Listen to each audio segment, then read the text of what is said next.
Have I ever mentioned how much I love that little intro thingy? Hello everyone, and welcome back to Let's Replay Metroid Fusion. In the last part we started off the game and got here to Sector 1, and now we're going to continue on through Sector 1, really. And this place is actually modeled slightly after SR-388, which is the setting of Metroid 2 Return of Samus. And it's so far the closest we've gotten to a remake of that, for some reason. I would actually really like to see that, instead of just all the fan remakes that use the Zero Mission engine. Anyway, the mission for this area is to destroy all 5 of the X's blocking the atmospheric stabilizers. 2 to 3 missiles should take them out no problem. So, yeah, just do that. And then there's this, which is technically the first time I can actually show that off. Certain monsters, when you kill them, their X-parasites will actually be glowing on and off white. You cannot collect those X's until you do a certain kill chain with them. Like, those monsters in that room turned into those things in the sky, and when I shot them with a missile or a certain other weapon we'll be getting later on, they will, in fact, be collectible. And these are actually enemies from Metroid 2, if I recall correctly. I don't remember what they're called. All that matters is that they're bullet fodder. And, fun little fact, actually, surprisingly, keep in mind that the last part was around, what, 15, 16 minutes? We've only played for 4 minutes thus far, in terms of actual gameplay. I don't think the navigation timers count, and that's me checking to make sure my route would take me where I needed to go. Because while I'm not going for 100%, I do want to get certain items just to be safe. Because I like having a good stock of everything. This is technically a room that you can skip, and it's the first room that has lava in it. Being in that will obviously damage you, but there's a missile tank over here. There's 2 other missile tanks in here, but we can't get those until much later on. Also, how is Samus grabbing onto that with only one hand? That makes no sense! Unless she's putting that ladder rung inside the buster. Or, not buster, blaster. Cannon, Blaster, something else, Buster's Mega Man. How loud's my TV? Not loud at all, actually.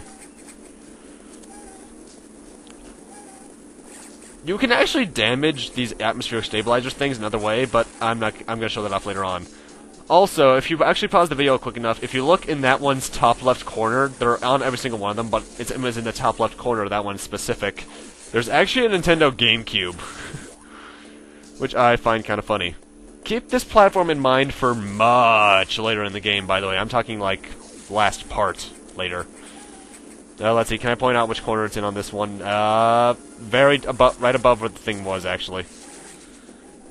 I'm not sure if it's a randomized texture or what, but it's always on one of those atmospheric stabilizers. It's a funny little Easter egg. Missile tank right here, get it if you want it. I, of course, want to blow everything up, so of course I'm going to get it. Because, as we all know, anything Samus visits will eventually blow up. Except for Talon 4. I kind of want Talon 4 to stay around. Planet Ether, though, can go screw itself.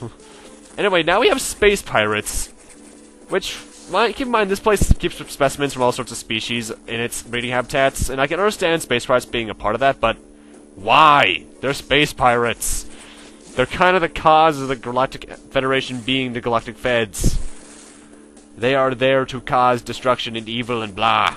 Remember, those are the things that Ridley was the leader of in Zero Mission.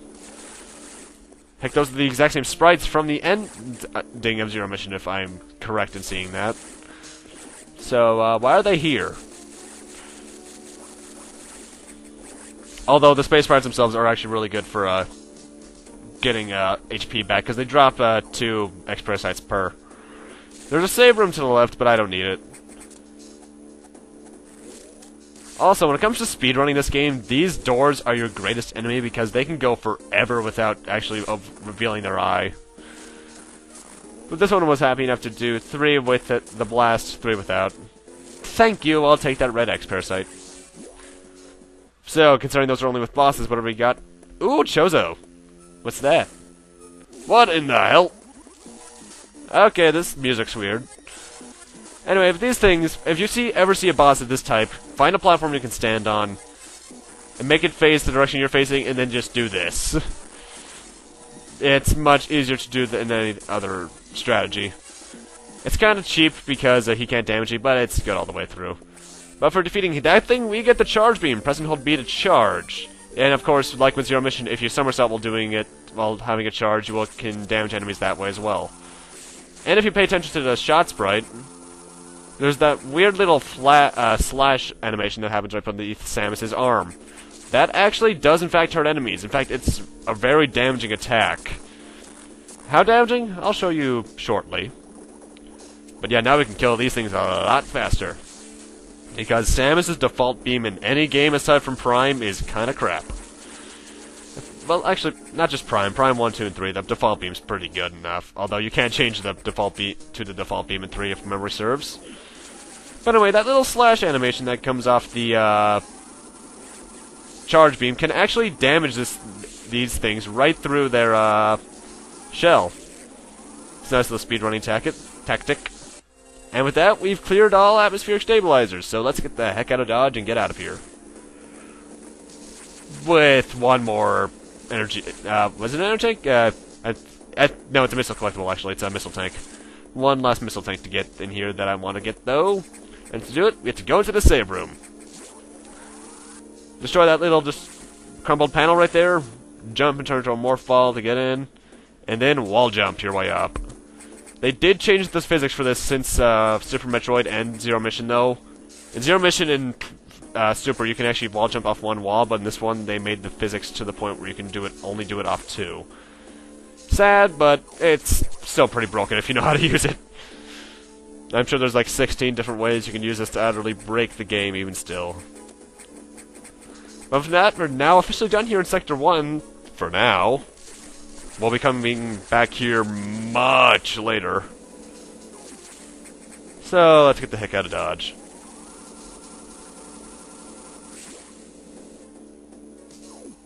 These were always some weird enemies to me, those little blue square things. I don't know exactly what they are, but their sound effects always kind of weirded me out. Anyway, I want those remaining 13 units of energy, but I'm not going to get them. What was I thinking? Oh, I was thinking something later. Hello, Mr. Purple. Atmospheric stabilizers online. But many eggs have already made it to the other sectors, it seems. In particular, Sector 2 Tra, the tropical habitat, shows abnormalities. I suspect the eggs entered this sector with the help of our unforeseen saboteur. He or it may be in Tro now. Samus, get over there. We need to put an end to this. Is your objective clear? Start moving. I'll brief you at the Tro navigation room. How do you know our saboteur is a he or it, dude? It might be a she. Might be.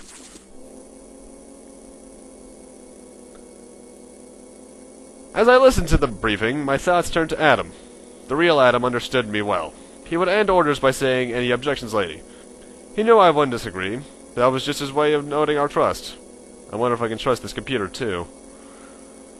Maybe. I don't know. Anyway, Sector 2 Tro is in this direction, so let's head on over there.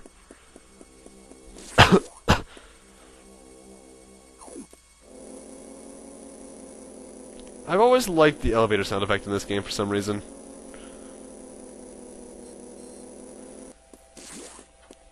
Hello again, Mr. Purple.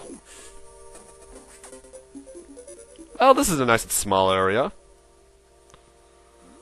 I have learned the identity of our mysterious saboteur. Samus, it's an X mimicking you. Oh god, why would you show me that again? I've named it the SAX. I believe the SAX came from the capsule containing your infected suit parts. It used a power bomb to escape the quarantine bay. The explosion breached the capsules containing all the X that started this disaster. But the SAX is definitely our biggest worry right now. The SAX mimicking you at its full power. You can't face it. If you see the SAX, just run. Don't think about fighting. You are still very vulnerable to cold and unexpected side effects of the Metroid vaccine. Like Metroids, you can be frozen by an ice beam. Of course, the SAX is armed with the ice beam, so stay away. If you see it, just run. HQ says they have bomb data ready in the data room. Bombs will help you to find a way out if the SAX traps you. The data room is here, but it's sealed by a level 1 hatch. You'll have to find the security room and release the level 1 locks.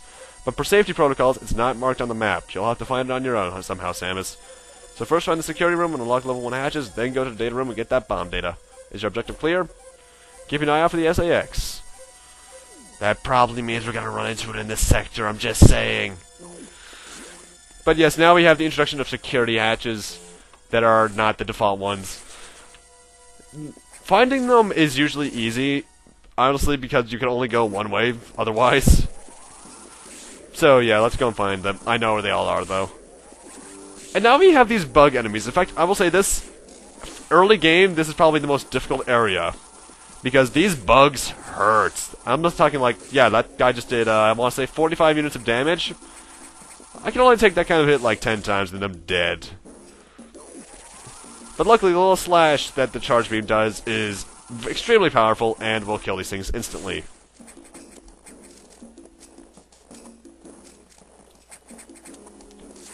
Although I love the way they're animated. In fact, I will say this. While the soundtrack isn't that decent, the way this game is animated is beautiful. And am I getting password data from a personality core?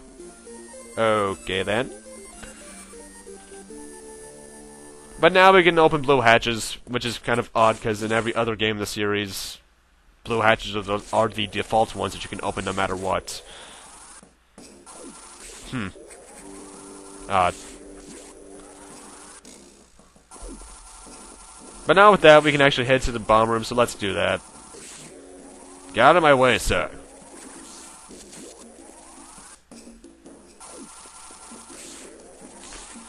And here we are. Gotta jump up here, and we have these annoying bug enemies. Hate those things. Those were the reason that those in one other particular area were the reason I couldn't beat this game for years after I first got it. But anyway, in here, we got the bombs. Morph into a morph ball and press B to use them. They can also reveal what a certain block can be destroyed by, like certain missile blocks. So let's continue on and see what we can do now. What the hell was that? Well, whatever it is, go up here first because there is, in fact, a missile expansion beyond these bombable blocks.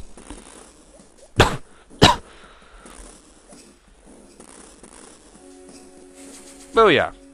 So, let's see what happened down here. What happened to my door? No, I can't escape. We're trapped. Game over, man. Game over. Not really. Actually, there's a bombable block over here.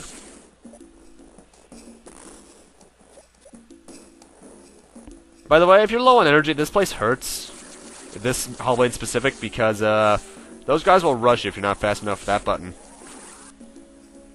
Anyway, you're supposed to go down to progress, but you want to go up here first, destroy that block, and go through it to find a missile tank that you can get. Kill the enemy first so it doesn't get in your way, and bomb this little single block right there. And that'll come up, and you can come up to this missile tank. Booyah!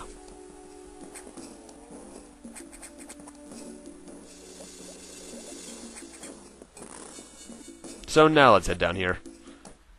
Also, I don't show it because I'm kind of pressing the buttons very fast, but I'm actually pressing the A button expecting the jump ball to happen because I've played so much of this late game.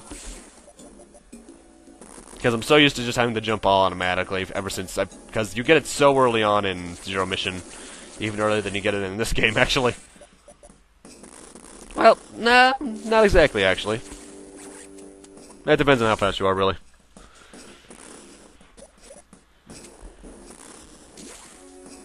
And this place is kind of out of place. There's nothing in this room, too, if I recall correctly. Huh. But this room has something special in it. Not anything collectible, just a very very weird oddity for an enemy. It's this blue variation of the caterpillar guys. This guy can take some punishment. Like, I'm talking like 6 to 7 charge shot slashes, if I recall correctly. However, killing it is much in your interest because you get a red X-parasite from it. And that's pretty much the only restore point you're going to have until you go back to the entrance to the area, so get that when you need to. Anyway, it looks like you can't progress from here, but there's just that right there.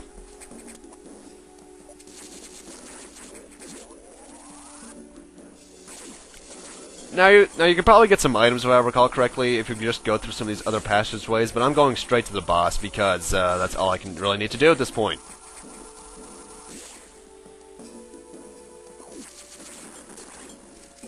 That guy stood no chance. Anyway, if you bomb the blocks up there, those little 2 blocks that were in the top corner just then, you can find out, you can actually see what they are, but we won't be able to destroy those until, like, the 3/4 mark of the game. Anyway, and here we got an E-tank. Booyah! And I doubt you should miss that one because the entrance to the boss is right here. You can't get to it any other way. Come on. Show me your eye.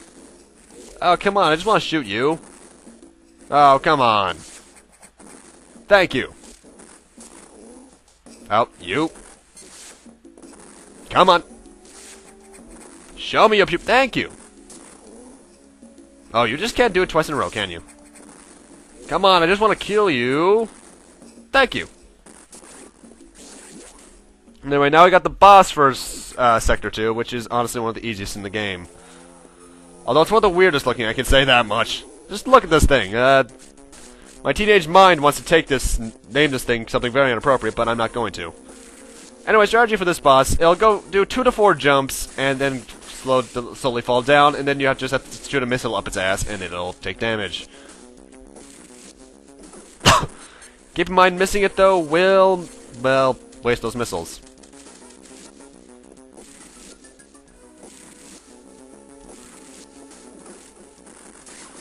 This boss can be troublesome if you're not really fast with your trigger, but I'm pretty fast at this point because I played this too many times.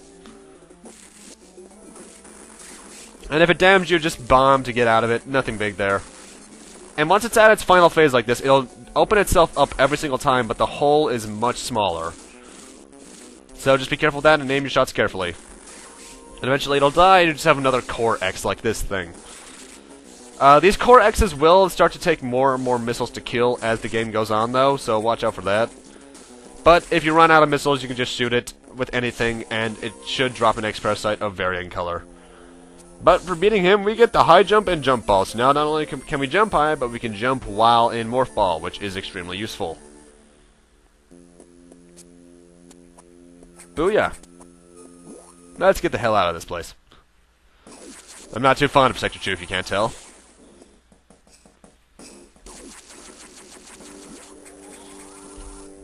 No other way to go, so let's just head back the way we came.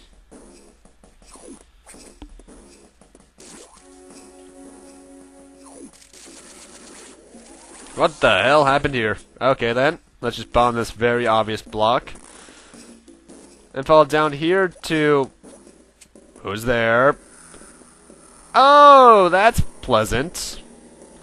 Don't go down there, by the way, because he will probably one-shot you. And what's actually really funny about the SAX, if you encounter him/she/it throughout the entire game, it actually treats you like a Metroid. It'll freeze you with the ice beam and then shoot missiles at you until you die. Interesting little trivia about it. But seriously, don't go up against it in any way throughout the entire game, unless you're required to be chased by it. Because getting spotted by it will trigger quite a chase sequence, actually. Although I've never been stupid enough to go down there doing that one, so I'm not sure what happens if you can actually get past it. I would think it would chase you through the door, but I'm not exactly sure.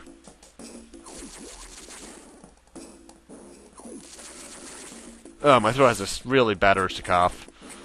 Also, I will admit, this is nothing but fail for me, because I wanted to be fancy and wall jump up there, but I just failed too much at it.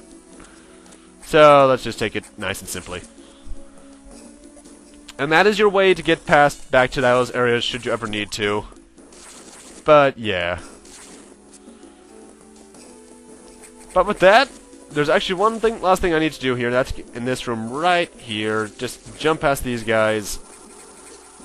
And you should be able to get this missile tank. You can also come back here with late game with a certain upgrade to freeze these things, but that's just that. But with that missile tank collected and Sector 2 complete for now, I'm going to need to end this part off here. Thank you guys for watching. Rate, comment, subscribe, all that kind of stuff. And next time on Let's Play Metroid Zero Mission, Metroid Fusion rather, we will see what Mr. Purple wants it with us over in the room next door.